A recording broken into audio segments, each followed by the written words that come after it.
नमस्ते बच्चों। कल हमने पूर्व की कक्षा में गतिज ऊर्जा किसे कहते हैं उसके बारे में अध्ययन किया कि किसी भी वस्तु में उसकी गति के कारण जो ऊर्जा होती है, गति के कारण जो उत्पन्न ऊर्जा होती है उसे गतिज ऊर्जा कहते हैं। और गतिज ऊर्जा को हम अंग्रेजी में काइनेटिक एनर्जी कहते हैं। गतिज ऊर्जा को हम के से प्रदर्शित करते हैं। के गतिज ऊर्जा काइनेटिक एनर्जी के या हम किससे प्रदर्शित करते हैं? के से।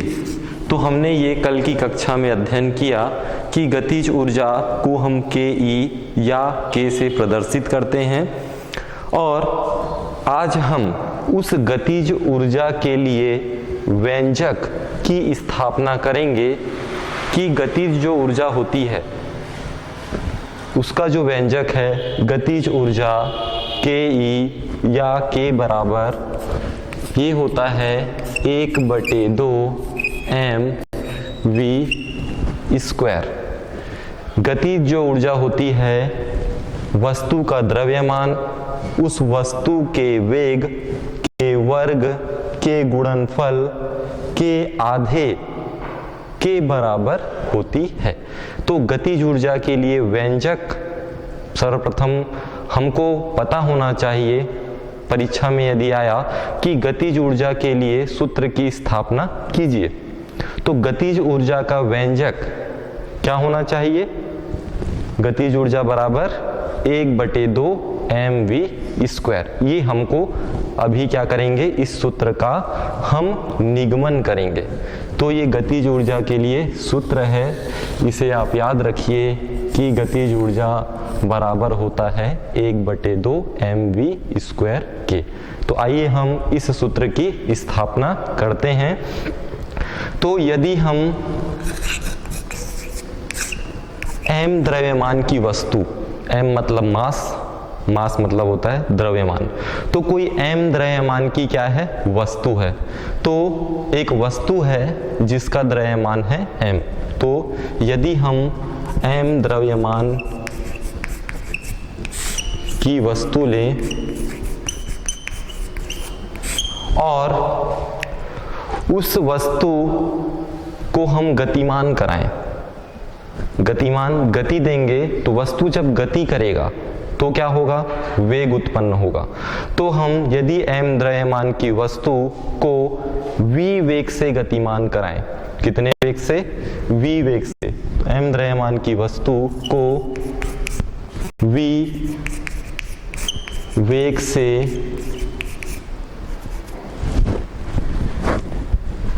गतिमान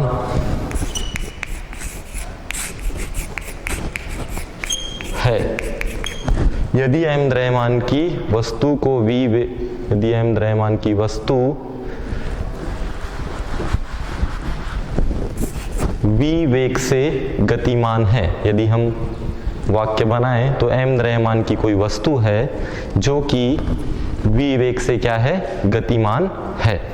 तो हम यदि कोई भी वस्तु गतिमान है मतलब चलायमान अवस्था में, यदि उसको हम बल लगाकर रोक दें, बल लगाकर क्या करें? हम रोक दें, तो वस्तु क्या होगी? रुक जाएगी। तो m द्रव्यमान की वस्तु जो v वेग से गतिमान है, यदि हम उस पे F बल लगाएं, यदि F बल हम लगाएं, तो यदि हम F बल लगाएंगे तो F बल लगाने पर क्या होगा? वस्तु जो है वो क्या होगी? रुक जाएगी। तो हम कहेंगे कि यदि बल F लगाएं तो F बल लगाने पर वस्तु में मंदन, ये मंदन क्या होता है अभी हम इस पे विचार करेंगे। यदि F बल लगाने पर वस्तु में मंदन A उत्पन्न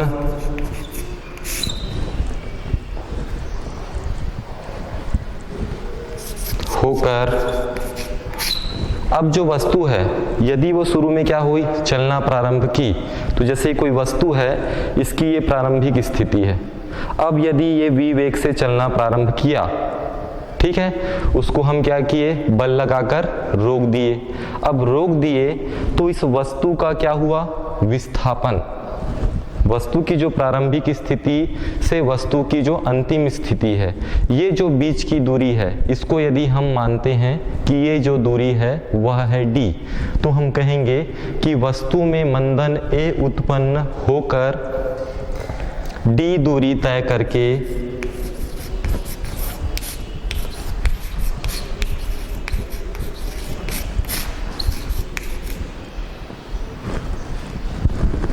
यदि m द्रव्यमान की वस्तु v वेग से गतिमान है, यदि F बल लगाने पर वस्तु में मंदन A उत्पन्न होकर d दूरी तय करके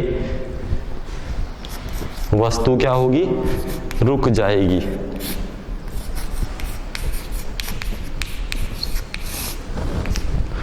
तो ये एक हमारा सिंबल सा हुआ कि कोई भी वस्तु जब गति करती है तो उसमें कौन सी ऊर्जा होती है, गतिज ऊर्जा होती है। तो ये मान लीजिए m द्रव्यमान की कोई वस्तु है, इसका द्रव्यमान m है, ये v वेग से क्या है, गतिमान है। गतिमान होने के पश्चात इस पे हम F बल लगाकर इस वस्तु को क्या करते हैं, रोकते हैं। जब ये वस्तु गतिमान होती है तो इस पे क्या होता है, त्वरण, त्वरण कार्य करता है, जिसे एक्सीलरेशन भी कहते हैं अंग्रेजी में। अब यदि हम उसको बल लगाकर रोक दें तो त्वरण क्या हो गया, धीरे धीरे कम होकर शून्य हो गया। तो धीरे धीरे जो त्वरण में कमी है, त्वरण में ही कमी क्या कहलाता है, मंदन। तो यहाँ पे जो मंदन A उत्पन्न हो जाता है, मंदन का तात्पर्य त्वरण में क्या है, कमी है। तो त्वरण में क्या होती है, कमी आती है और वह हो जाता है 0। अब वस्तु जो है वो कौन सी अवस्था में है, चलायमान अवस्था में है, गतिमान अवस्था में है। तो जब वस्तु गतिमान अवस्था में है उसके पश्चात वो कौन सी अवस्था में आ जाएगी, रुक जाएगी, मतलब जिसको हम कहते हैं विरामावस्था। तो वस्तु के द्वारा विरामा अवस्था में आने तक किया गया कार्य यदि हम निकालें कि ये जो वस्तु है गतिमान अवस्था से कौन सी अवस्था, विरामावस्था तक आने में किया गया कार्य कितना होगा, तो हम लिखेंगे कि वस्तु द्वारा विरामावस्था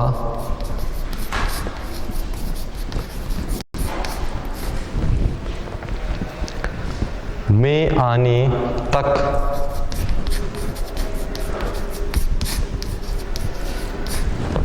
किया गया क्या, कार्य।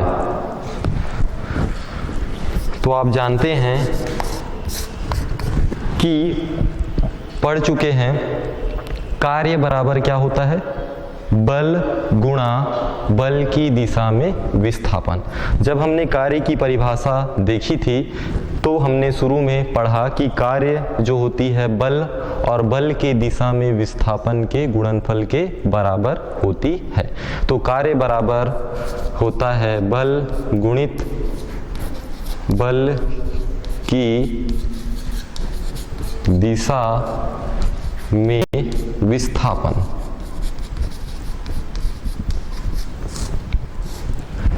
कार्य को हम किससे प्रदर्शित करते हैं, कैपिटल W से प्रदर्शित करते हैं। वर्क, वर्क मतलब कार्य, वर्क का W।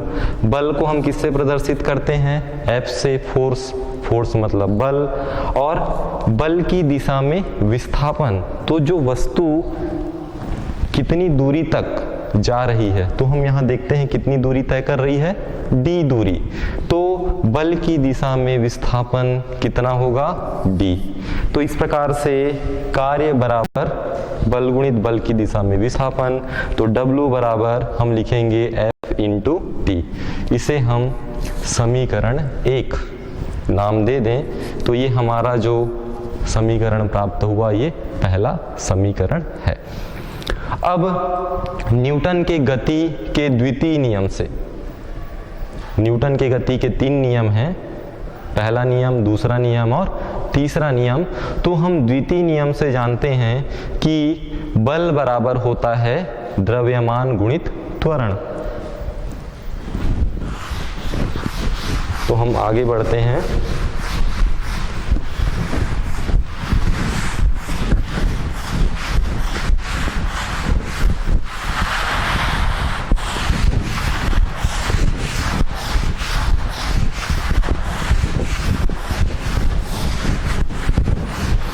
ये जो हमारा पहला समीकरण है इसे यहाँ लिख लेते हैं कि W बराबर होता है F इंटू डी। ये हो गया हमारा समीकरण 1।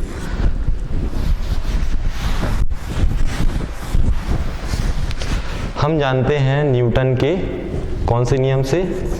द्वितीय नियम से। न्यूटन के गति के द्वितीय नियम से। तो जो न्यूटन के गति का द्वितीय नियम है वो क्या है?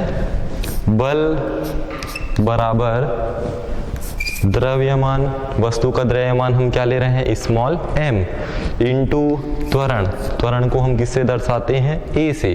तो हमारे पास आया F is equal to M A. ये हमारा न्यूटन के जो गति का द्वितीय नियम है उसे हमने लिया। अब F बराबर एम ए, F का मान कितना हुआ? M A. समीकरण 1 में ये देख रहे हैं F है, इस स्थान पर हम क्या रखेंगे? M A. तो समीकरण 1 में F का मान रखने पर, तो समीकरण 1 में हम F का मान रखेंगे तो क्या मिलेगा कि W बराबर F का मान कितना है? एम ए, एम इंटू ए। उसके बाद क्या है? D। तो मान रखने पर W बराबर एम ए डी ये प्राप्त होगा। इसे हम दे देंगे समीकरण, हम 2 नाम दे देते हैं। ये हमारा दूसरा समीकरण है। अब हम गति के तीसरे समीकरण का उपयोग करते हैं।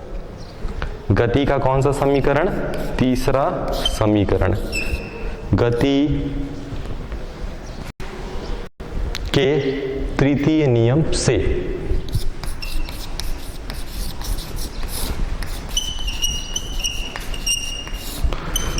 गति का जो तृतीय नियम है उस को यदि हम देखें तो हम इसको गति के तीसरा नियम ना कह के गति का तीसरा समीकरण जो है उसको लेते हैं। गति के तृतीय नियम अलग है और समीकरण अलग है, तो हम गति के तृतीय समीकरण को लेते हैं।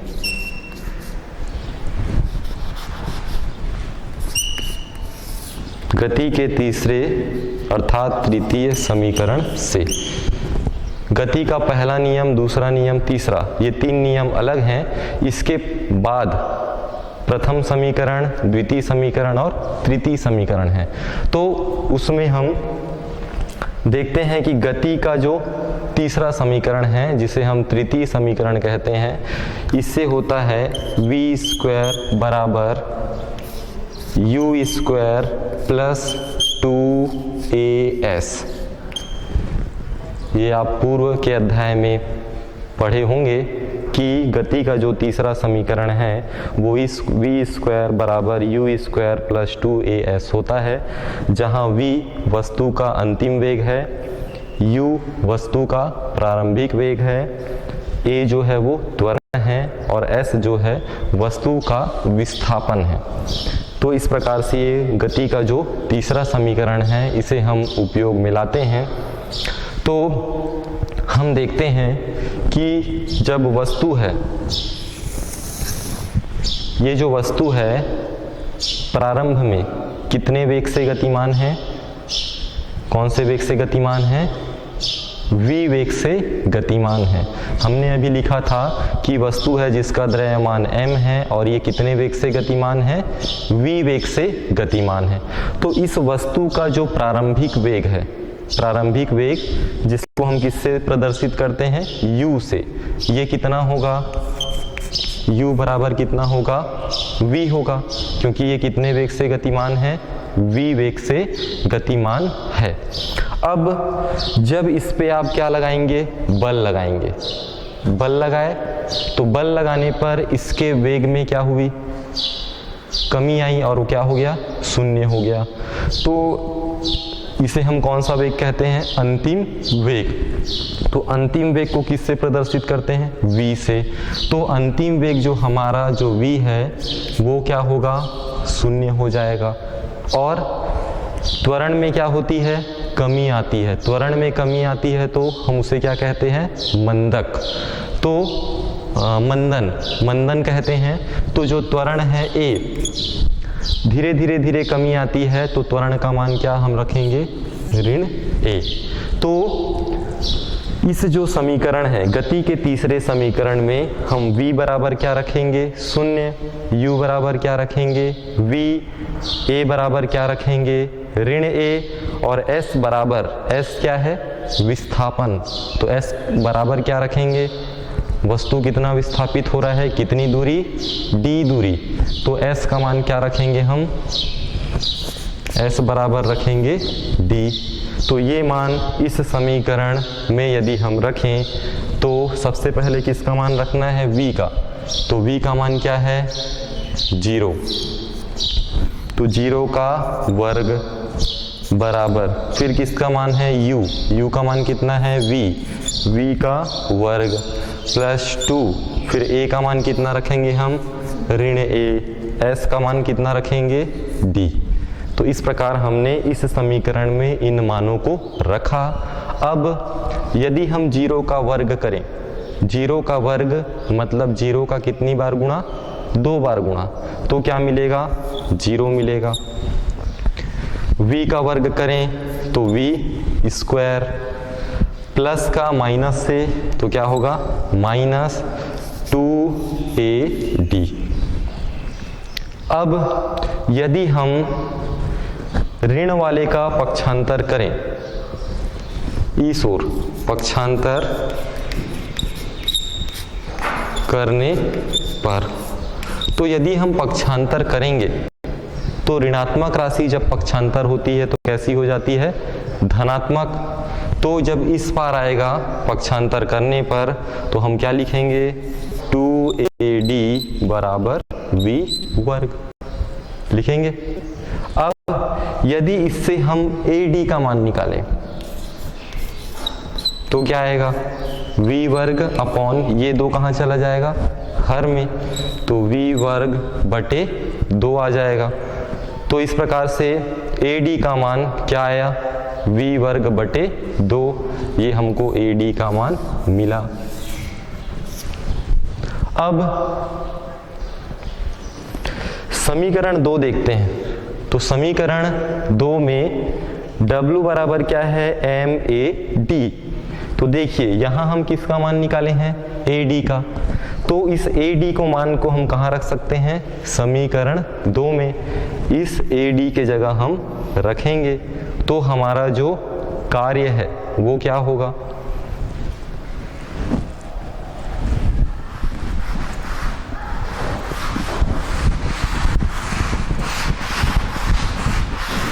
तो जो समीकरण 2 है हमारा w बराबर क्या है, MAD।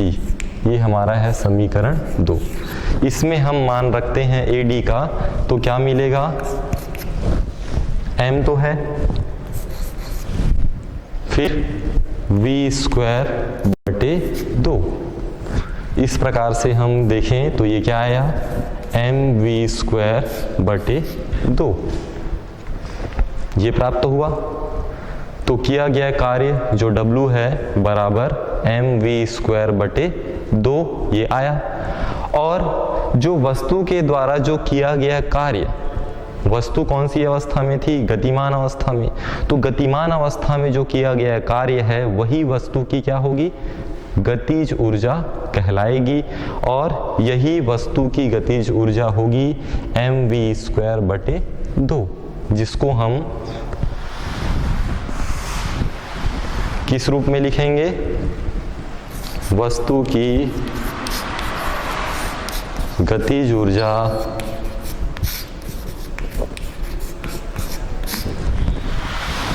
जिसको हम किससे दर्शाते हैं?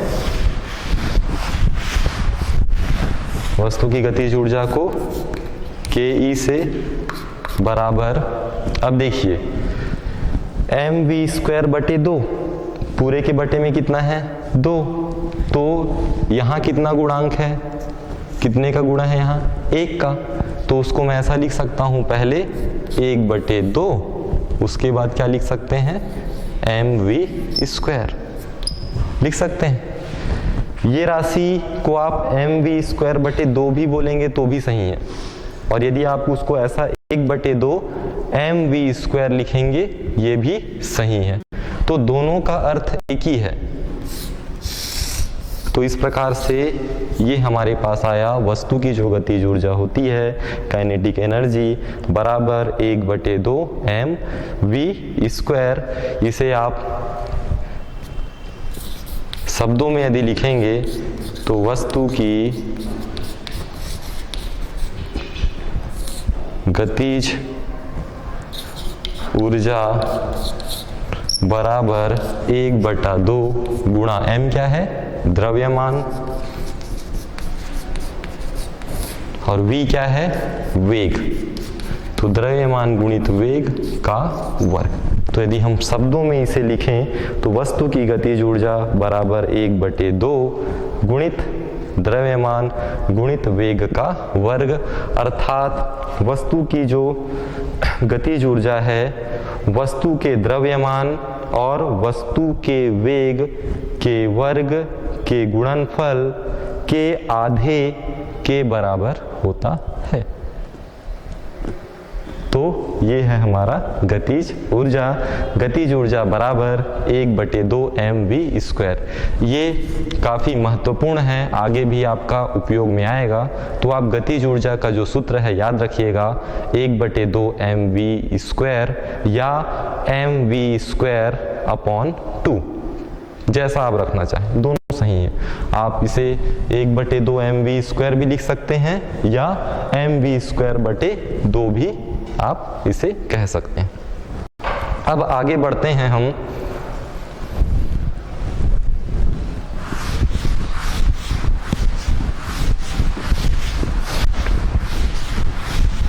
तो हमने गतिज ऊर्जा के व्यंजक की स्थापना की कि गतिज ऊर्जा बराबर होता है 1/2 mv²। अब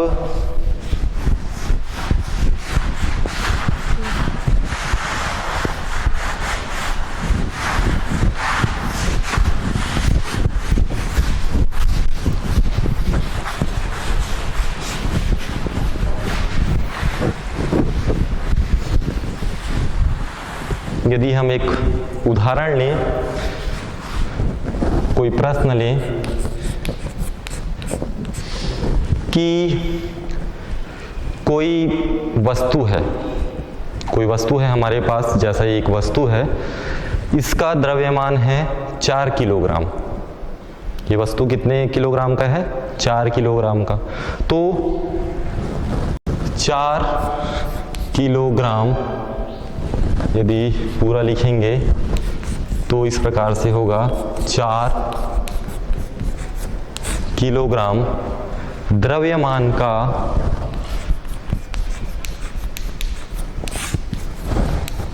एक पिंड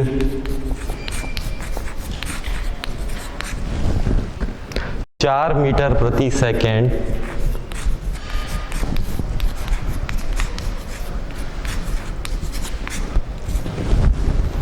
के वेग से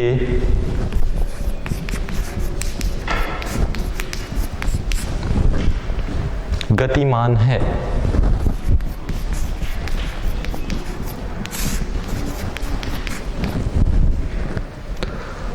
उसकी गतिज ऊर्जा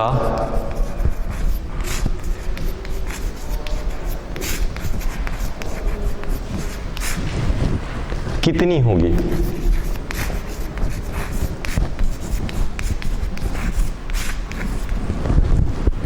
इसे हम देखेंगे कि कोई 4 किलोग्राम द्रव्यमान का एक पिंड है, 4 मीटर प्रति सेकंड से गतिमान है, तो उसकी गतिज ऊर्जा कितनी होगी।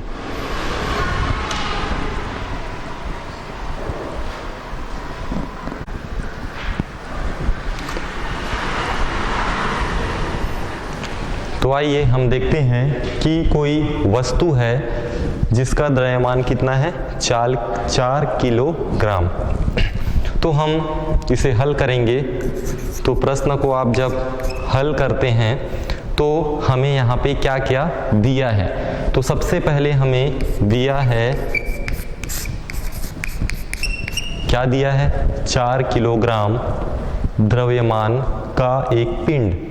तो एक पिंड है जिसका द्रव्यमान कितना है, 4 किलोग्राम। तो द्रव्यमान को हम, पिंड का द्रव्यमान हम लिख लेते हैं, दिया है पिंड का द्रव्यमान। द्रव्यमान को हम किससे प्रदर्शित करते हैं, स्मॉल m से। तो स्मॉल m बराबर 4, आप उसे संकेत के रूप में किलोग्राम भी लिख सकते हैं, 4 किलोग्राम। और 4 मीटर प्रति सेकंड के वेग से मतलब किसका मान हुआ, v का। तो पिंड का जो वेग है वो v बराबर है कितना, 4 मीटर प्रति सेकंड। उसे आप इस प्रकार से संकेत के रूप में भी लिख सकते हैं, मीटर प्रति सेकंड। उसकी गतिज ऊर्जा कितनी होगी। हमें क्या करना है, गतिज ऊर्जा ज्ञात करना है। तो आप जानते हैं कि जो गतिज ऊर्जा है, अभी आपने गतिज ऊर्जा के लिए व्यंजक निकाला कि जो गतिज ऊर्जा है, काइनेटिक एनर्जी, वो किसके बराबर होती है, 1/2 mv² के बराबर होती है। तो गतिज ऊर्जा बराबर होती है 1/2 mv² या mv²/2, ऐसा भी आप इसे कहते हैं। तो हमें देखिए m का मान दिया है 4 किलोग्राम ज्ञात है, v का मान 4 मीटर प्रति सेकंड, ये भी क्या है, ज्ञात है। तो हम गतिज ऊर्जा के इस सूत्र में क्या करेंगे, m व v का जो मान है रखेंगे। तो m व v का जो मान रखने पर क्या आएगा, 1/2 गुणित 4 गुणा फिर किसका, v का मान कितना है, 4, और उसका क्या है, यहाँ पे वर्ग है। तो घात में कितना लिखेंगे आप, 2 लिखेंगे। और द्रव्यमान की जो इकाई है वो क्या है, किलोग्राम। वेग का क्या है, मीटर प्रति सेकंड। तो इस प्रकार से हम उसे भी लिख देंगे। अब यहाँ पे देखते हैं कि इस जो हमारी राशि है इसको हल करना है। तो आप किस प्रकार से हल करेंगे, आप चाहें तो अंश का आपस में गुणा कर सकते हैं, चाहें आप क्या कर सकते हैं, इसे आप डिवाइड भी कर सकते हैं। तो डिवाइड करेंगे तो 2 से कितने बार में, 2 बार में। तो 2 दूनी 4। तो यहाँ पे कितनी राशि है, 1 गुणा 2 गुणा 4 का वर्ग, मतलब 4 गुणा 4, तो 4 चौक 16। तो ये हो गया 16। अब इन तीनों का आपस में क्या हो जाएगा, गुणा, 16 दूनी 32 और 32 एकम 32। तो इस प्रकार से जो गतिज ऊर्जा है वो आपको 32 इकाई, इसकी इकाई क्या होगी, आपको दिया है यहाँ पे देखिए, किलोग्राम मीटर प्रति सेकंड। तो किलोग्राम मीटर प्रति सेकंड, ये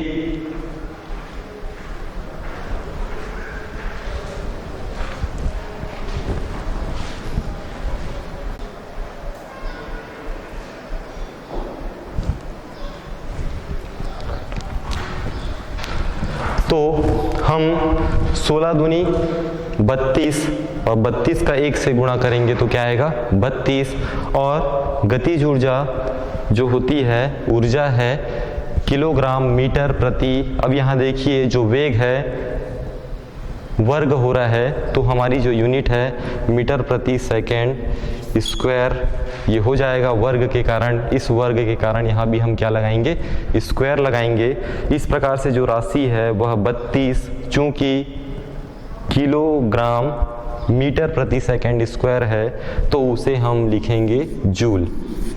तो इस प्रकार से जो हमारी गतिज ऊर्जा है वह कितनी प्राप्त होगी 32 जूल हमें प्राप्त होगा। तो 4 किलोग्राम द्रव्यमान का एक पिंड है जो कि 4 मीटर प्रति सेकंड के वेग से गतिमान है, तो उसकी गतिज ऊर्जा हमें कितनी प्राप्त होगी 32 जूल, ये हमें प्राप्त होगी।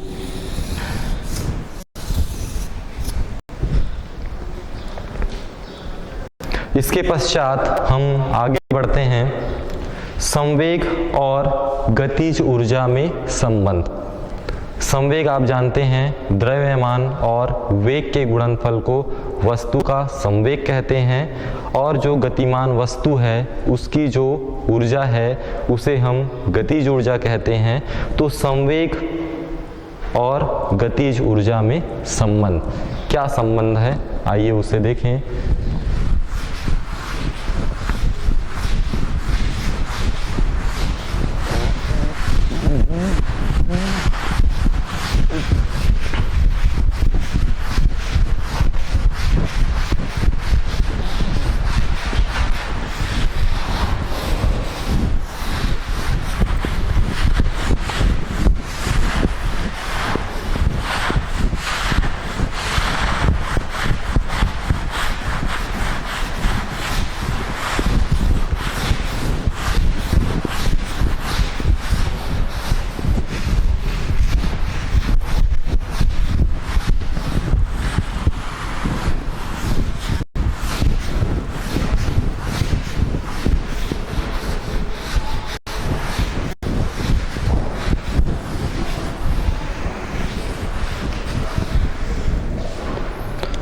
तो हम देखते हैं संवेग और गतिज ऊर्जा में संबंध।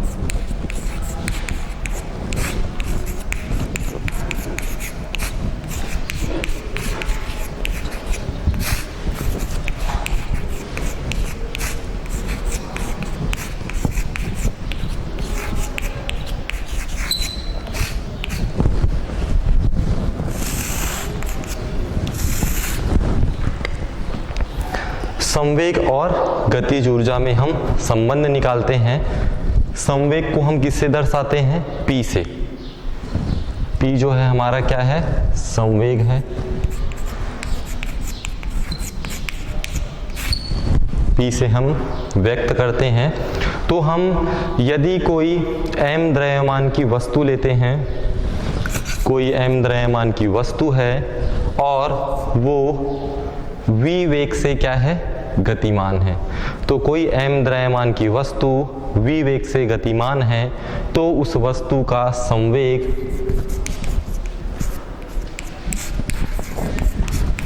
हमें प्राप्त होता है P बराबर mv।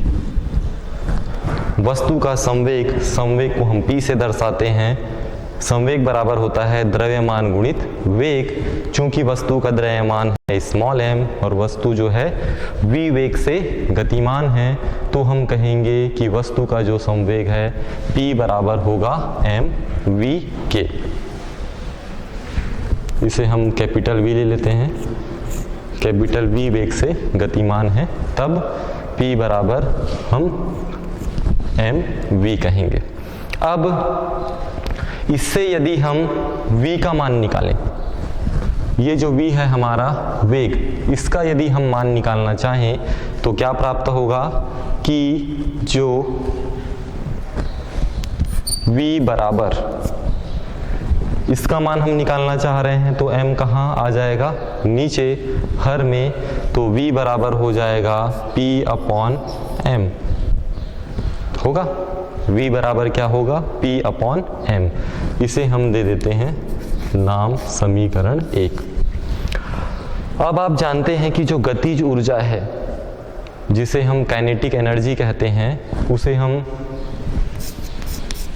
गतिज ऊर्जा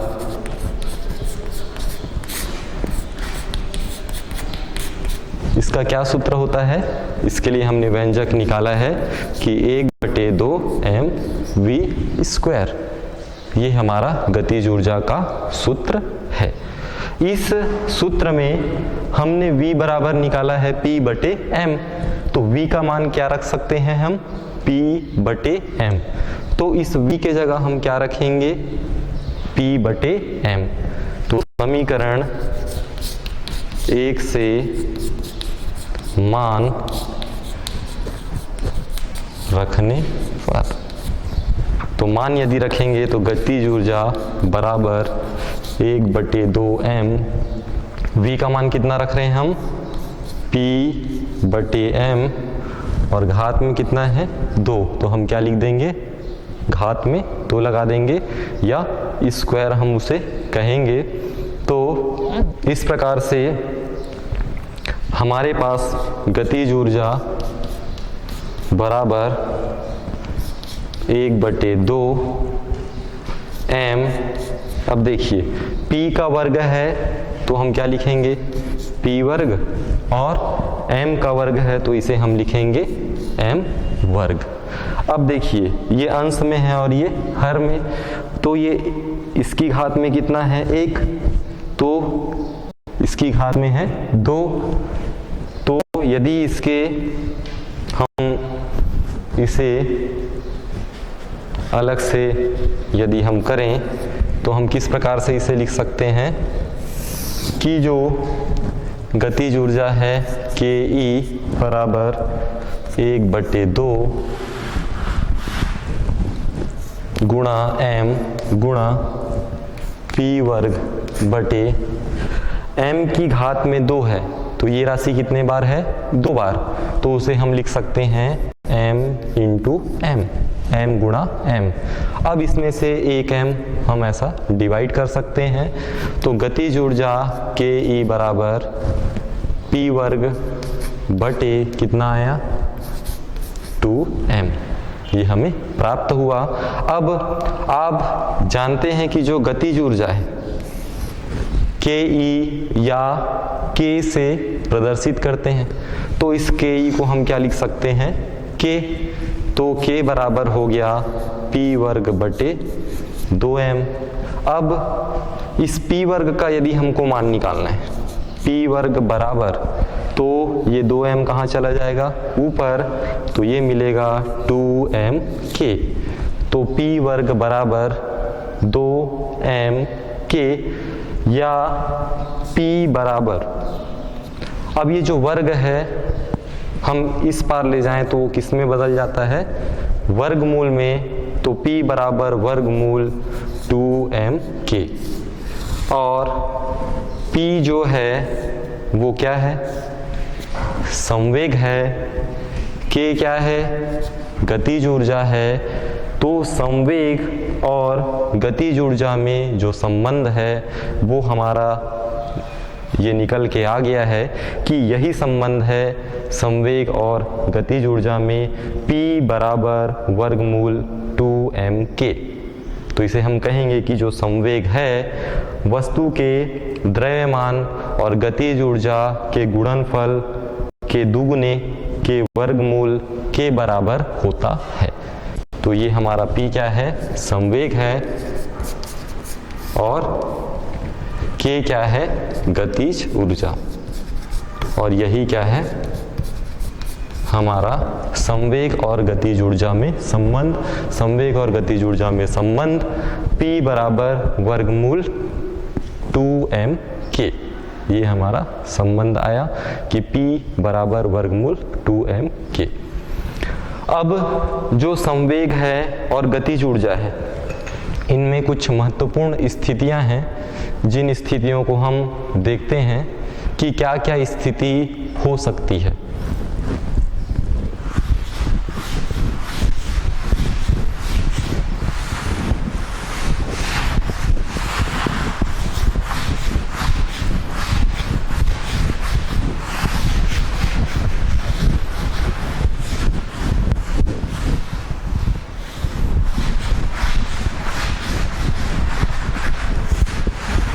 तो इनमें जो संबंध आया हम उसे यहाँ लिख लेते हैं कि P बराबर वर्गमूल 2m के, ये हमारा संवेग और गतिज ऊर्जा में संबंध है।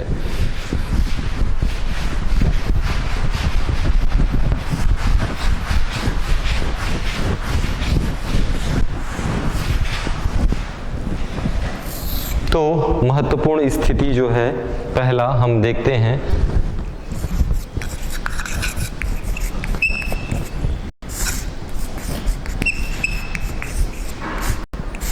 पहली जो स्थिति है उसमें दो वस्तु हैं हमारे पास जिनका संवेग समान है।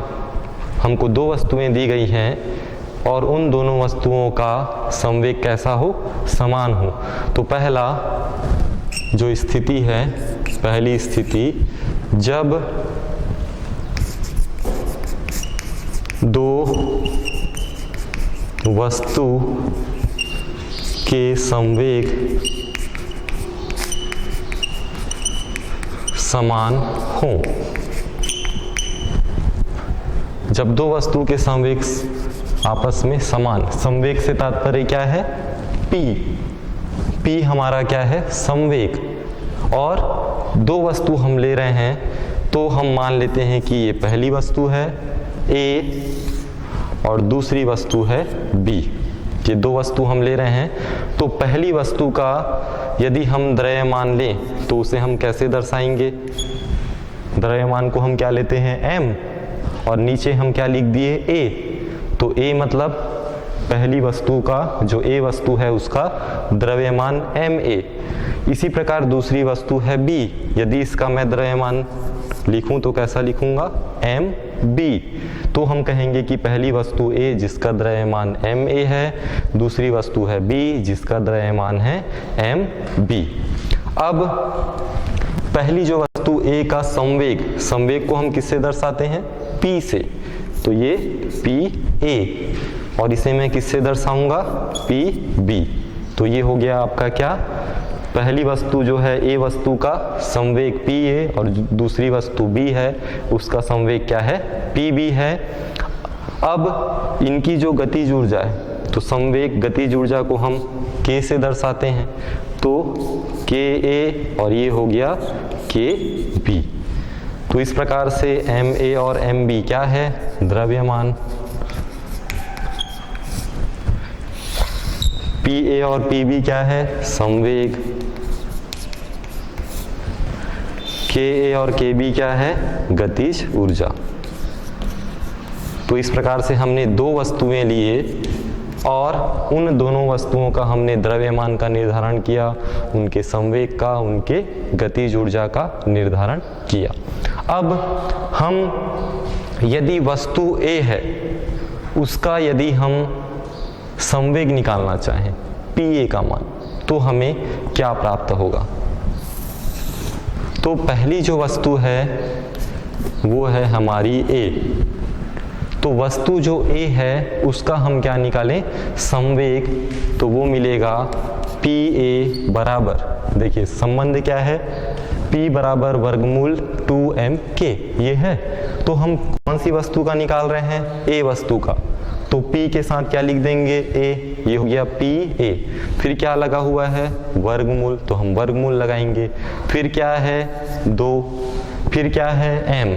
तो पहली वस्तु का हम क्या ले रहे हैं, द्रव्यमान Ma। तो ये हो गया Ma। और जो K है, K क्या है, गतिज ऊर्जा। तो पहली वस्तु का कितना है, Ka। तो हम लिखेंगे Pa बराबर वर्गमूल 2ma और क्या लिखेंगे, Ka। ये इसी सूत्र को हम पहली वस्तु के लिए रूपांतरित कर रहे हैं। और दूसरी वस्तु जो है वो है B। तो B के लिए हम यदि निकालेंगे तो क्या लिखेंगे, Pb वर्गमूल 2mb और फिर क्या लिखेंगे, Kb, ये हम लिखेंगे। अब ये दोनों जो समीकरण हमें प्राप्त हुआ, इसमें देखिए कि हमारी जो पहली स्थिति है, जब दो वस्तु के कौन समान हो, संवेग। संवेग समान से तात्पर्य संवेग को हम किससे दर्शाते हैं? पी ए और पी बी। तो ये दोनों कैसा होना चाहिए?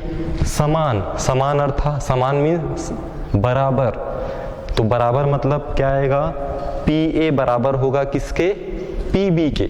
तो हम लिखेंगे संवेग समान है, इसलिए पी ए बराबर क्या होगा? पी बी होगा। पी ए का मान हमने निकाला है, इसे रखेंगे 2 एम ए के ए बराबर वर्गमूल 2 एम बी के बी। अब दोनों पक्षों में यदि हम देखें तो दोनों पक्षों में राशि समान होती है तो वो आपस में क्या होती है? निरस्त हो जाती है। तो ये वर्गमूल से वर्गमूल और 2 से हम 2 को भी काट सकते हैं। तो बचा कितना यहाँ? एम ए के बी बराबर एम बी के बी। अब यहाँ पे एम ए के ए आएगा। एम ए के ए बराबर एम बी के बी, ये हमें मिलेगा। अब हम इसमें के ए के नीचे यदि के बी को ले आए, के ए बटे के बी अर्थात पहली वस्तु की गतिज ऊर्जा बटे दूसरी वस्तु की गतिज ऊर्जा। यहाँ पे क्या है आपके पास? एम बी, उसके बटे में क्या चला जाएगा? M A. तो एम बी बटे एम ए हमें ये मिलेगा। तो इस प्रकार से हम देखें कि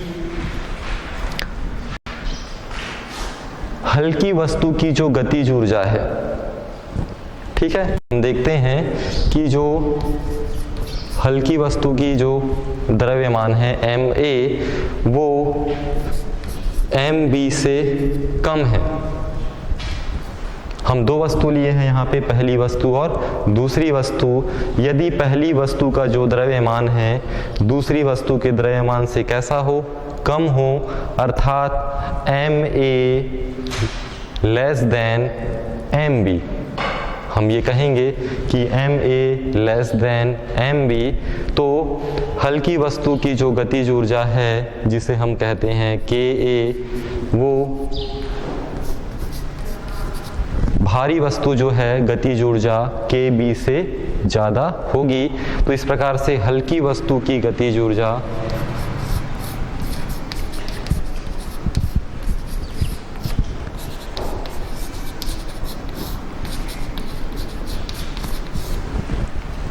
और ये है भारी वस्तु की गतिज ऊर्जा।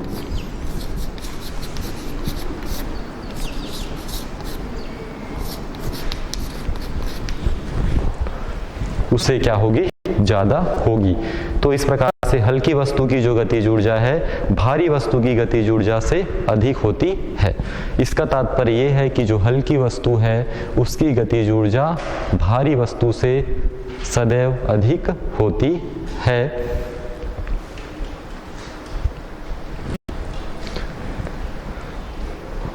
इसकी जो दूसरी स्थिति है, इनकी जो गतिज ऊर्जाएं हैं वो समान हो तब।